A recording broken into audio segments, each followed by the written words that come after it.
আসসালামু আলাইকুম গাইস, আজকে আমরা আলু চিপস বানাবো। তার জন্য আলুটাকে এভাবে পাতলা পাতলা করে কেটে নিতে হবে।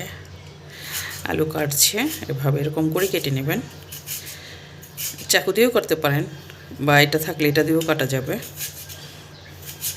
দেখুন কিভাবে কাটছে।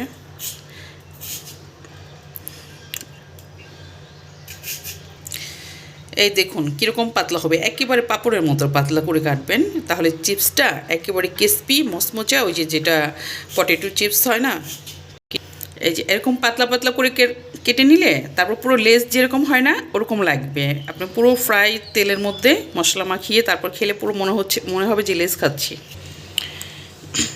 এই যে এভাবে একটা কাপড় বা টিস্যু, আমার টিস্যু শেষ হয়ে গেছে, আমার কাপড় দিয়ে আমি এইভাবে চেপে চেপে শুকিয়ে নিচ্ছি।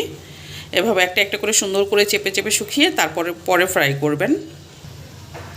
দিয়ে দিচ্ছি এখন পরিমাণ মতো লবণ, যেটা আমি টিস্যু দিয়ে পুছে নিয়েছিলাম কাপড় দিয়ে, ওইটা ওইভাবে দিয়ে দিচ্ছি। এখন মরিচের গুঁড়া, লবণ আর মরিচের গুঁড়াই যাবে। এভাবে তেলের মধ্যে ছেড়ে দিচ্ছি। এখন এভাবে একটা একটা করে পাতলা পাতলা করে ছেড়ে দিতে হবে।